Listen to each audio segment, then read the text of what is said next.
Let's No. bring him in, though. Super excited to chat with him. He did a piece last week on the Kings. I've been following him on social for a while now because he produces amazing basketball content. We're talking NBA, WNBA. He is all over it. For the first time, he joins us live. Deuce Mason, Morgan Reagan with Mark Schindler. It's Schindler, right? Actually, no, it's not. No, just kidding. It is Schindler, just like the list. That's how I always remind people. But yeah, Oh my no, I God. appreciate you guys having me on. I have a longtime follower, so yeah, it's great to be here. Yeah, nice to chat with you, man. Hey, what was that, Morgan? Sorry, that was just a water bottle falling. Yeah, I thought were This you is cheers? another dolphin cheers, impression. cheers. Yeah. Oh yeah, you could hear all those bad impersonations. During No, the break that you're doing. the dolphin one was not bad. I was not ready for that. Well, Mark, you just wrote a piece about the Kings last week. I'm curious, where did the Kings rank on your League Pass rankings this year? Ooh, wow, yeah. Top two, not two. I've loved watching this team. It was really funny. So I wrote a piece last year. It came out the day of the trade about why the Kings shouldn't trade Tyrese Haliburton or De'Aaron Fox to keep them together. It dropped, I think, 90 minutes before the trade got announced. Great timing. Yeah, exactly. So I think I've kind of just always been tied in with the Kings and where they're at. And so seeing them kind of grow to where they're at now after, Rudy Gay is my favorite player of all time. So that tells you a little bit about me. We need to explore this. We need to explore this. So why was Rudy Gay going back to like UConn days or what? Oh, yeah. Rudy Gay, UConn, if you guys have never, for anybody who's never seen his highlights at UConn, just unreal. But I'm like still convinced that they should never have fired Mike Malone. Like if Boogie doesn't get mono, like that team goes to the playoffs. So yeah, we're uncovering a lot here. But yeah, so I feel like in some ways I'm almost a fan of the team because I've watched them for that long and seen what that's like. So seeing where they're at this year has just been kind of awesome. So yeah, they're definitely number one on me for League Pass. Wow. Yeah, no, I think it's cool to hear that too. Just as people who cover the team, and then we've been fans since, I guess since we were our first NBA team, if I could speak. But yeah, what makes you enjoy watching them so much? I think the obvious things are like the style of basketball. There's a lot of special play going on, but for you, what is it? Yeah, I think what's really fun about this team is like it really hit me last year I think it was the first or second game after they made the trade against the Timberwolves when they won that game. I can't remember if it was overtime. I know it was close regardless.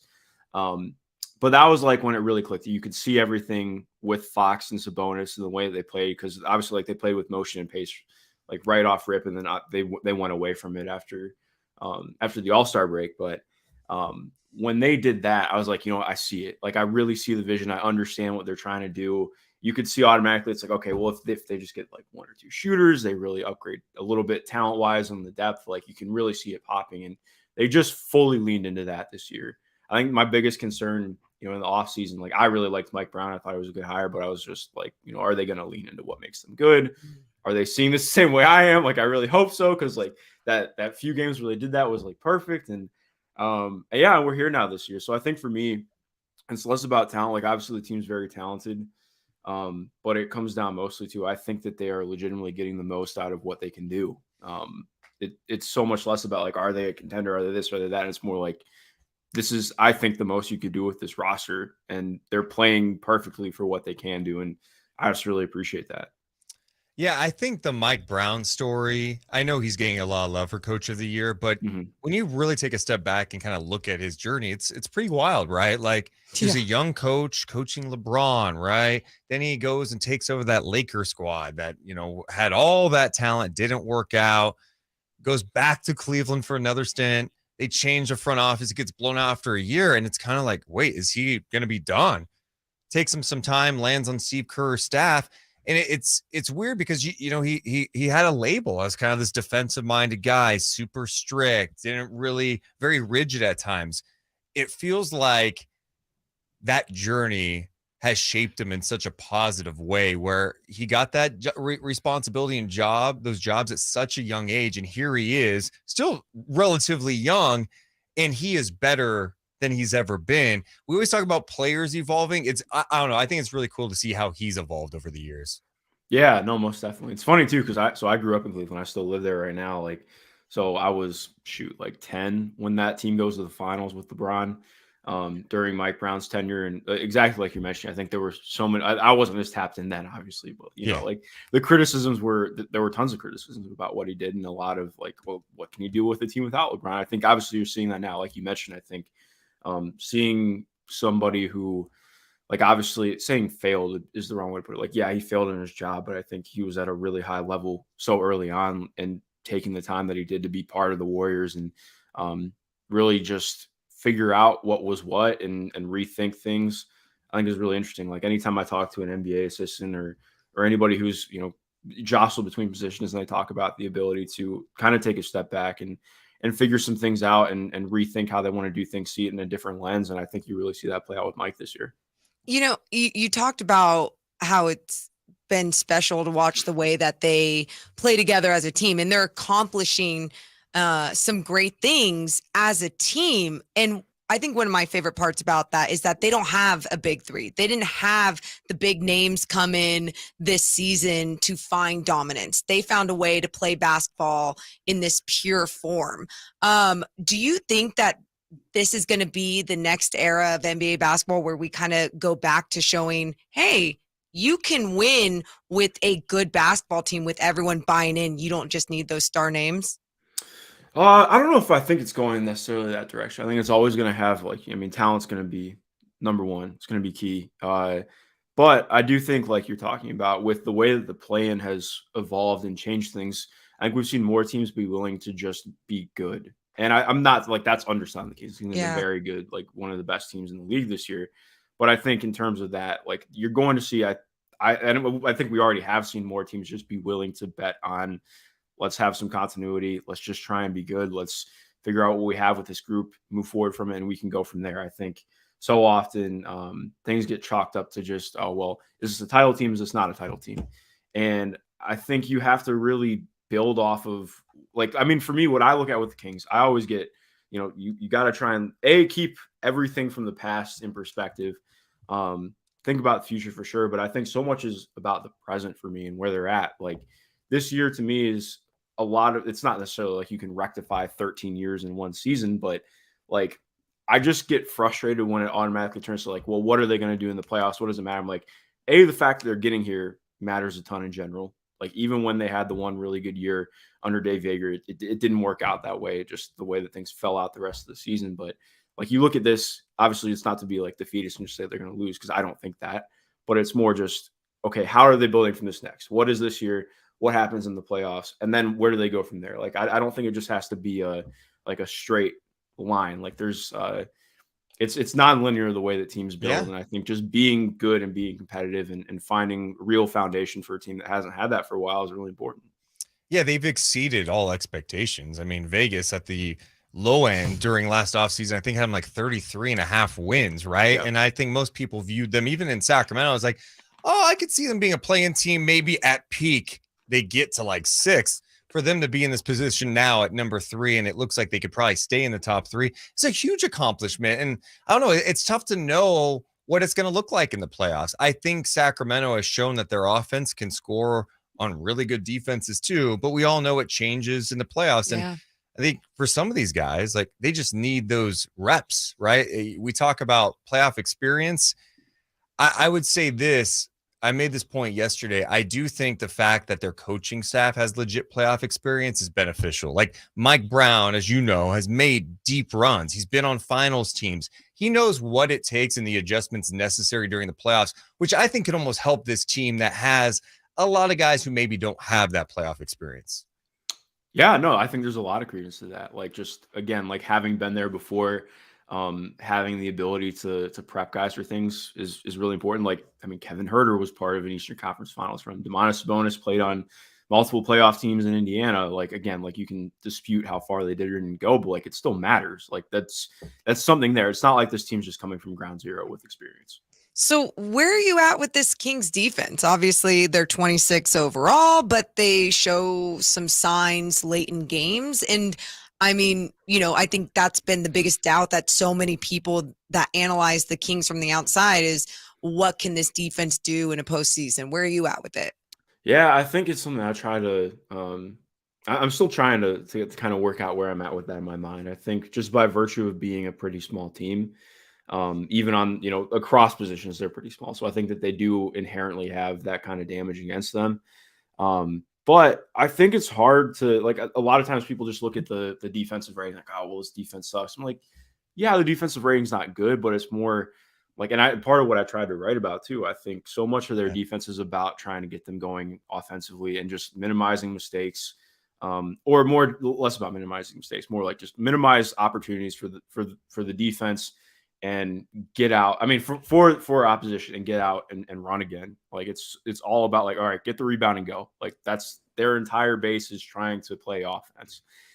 It's kind of like it's a little like, I mean, I only know from watching highlights, but it's a lot like UNLV in like the 1990s. That's how I kind of think about it. It's not that the defense is amazing, but it's also not terrible. It just has a different purpose than necessarily getting stops. It's more just get the ball and go.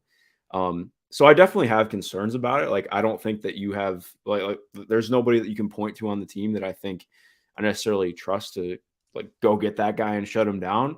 But also I think that it gets undersold how hard they play. Like that sounds very cliche, but like the principles that they have: box out, close out, and then get out in transition as soon as the ball's secured. Like that's all part of their defense.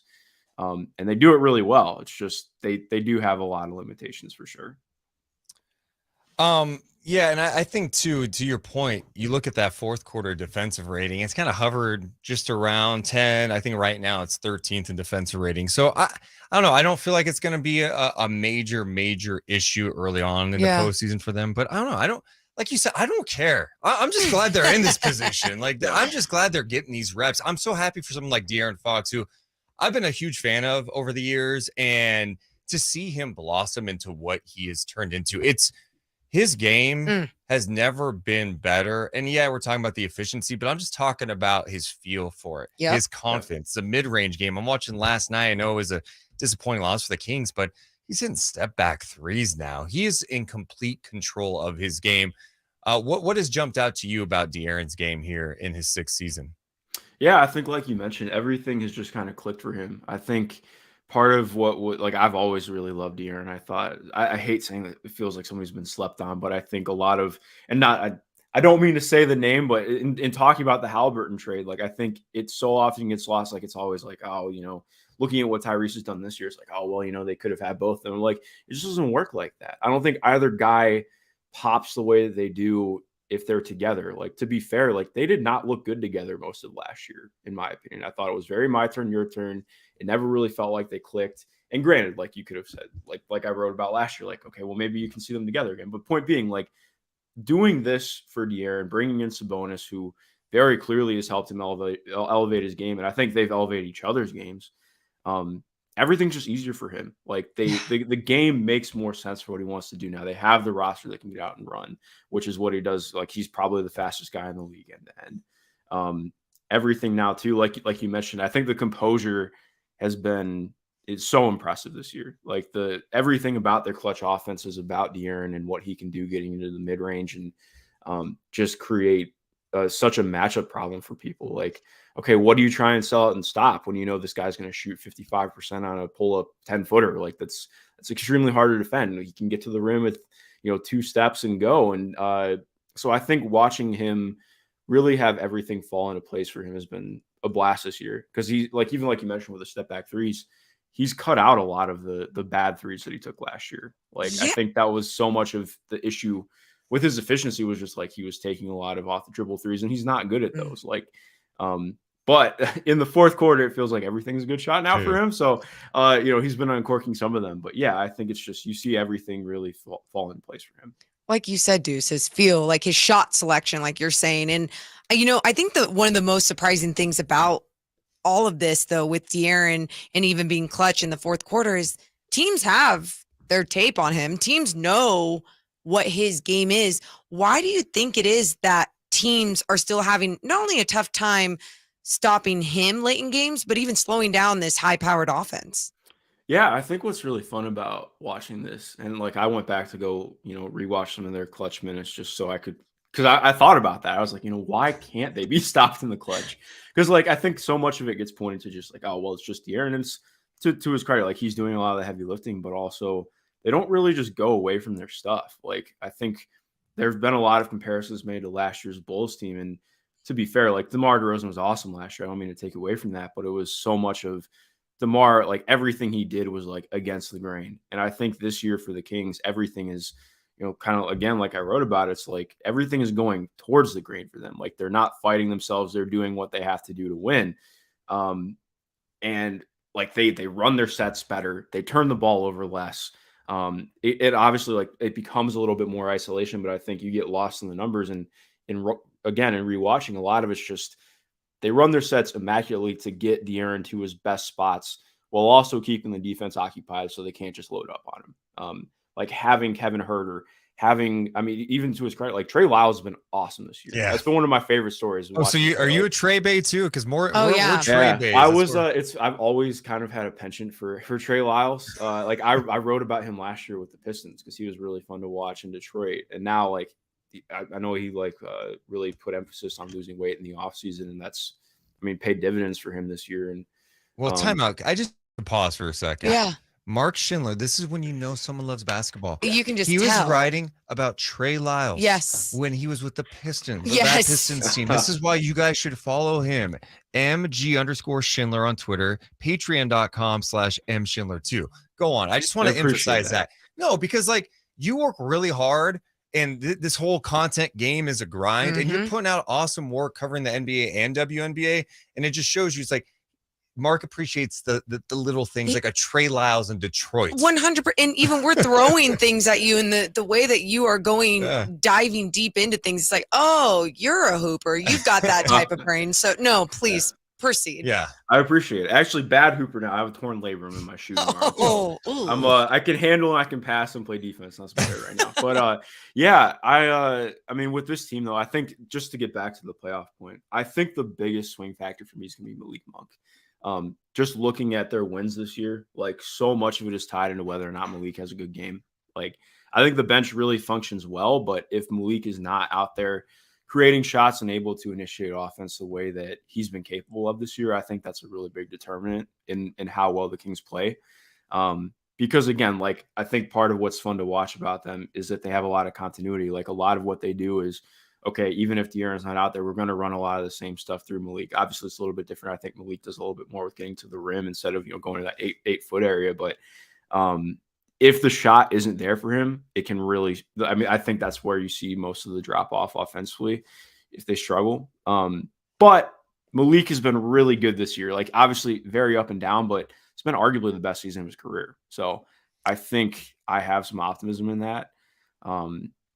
There's a lot of reason to be excited about them in the playoffs. Like I would bet on them making the second round. That's where I'm at with them right now. I think because again, it just so much comes back to me for as much as everybody wants to make, what about when they have to play defense in the playoffs? I'm like, okay, well, what about when you have to play the Kings offense in the playoffs? Like it's a two-way street. It's not as simple as just saying, when you remove the transition, they can't play. Well, their offense is still like third or fourth best in the NBA when they're out of transition and just playing in the half court. So it's not as simple as I think it often is chalked up to be. Because they play with pace in the half court too. They get in their stuff, they make quick decisions, and it really messes with opposing defenses. I even go back to the game against Milwaukee last week where they did lose. It was a close game until the end there. The Bucks played so hard in that game. They played up, and the Kings still scored 124 points on the really, in my opinion, probably the best team in the NBA. And so it was a good test for the Sacramento Kings, but you're seeing like they're able to score at the best of them. Tonight's going to be an interesting test. 5th game in 7 nights. They play the Celtics, who have been off. So I'm curious to see how the offense looks tonight, maybe even without Kevin Huerter again. But yeah, overall, I think that your point is exactly right. It's like, hey, this offense has been able to score no matter what. That game against the Clippers, that double overtime game was unbelievable. 176 points.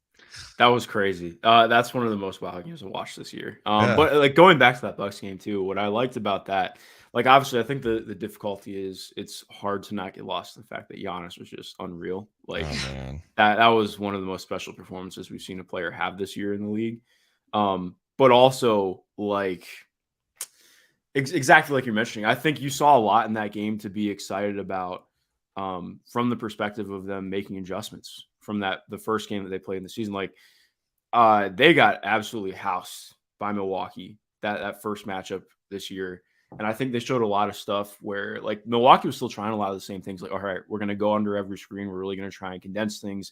And I thought that Sacramento did a lot of good things. Like, okay, well, we're going to try and rescreen here. We're going to do a couple of things on the second side to occupy help, and just find more ways to be impactful in that way. And I think again, like mainly it just came down to size in that game, but also like there's not really a team in the West that I think provides a lot of the same size issues, at least that it looks like they're going to play in the first round.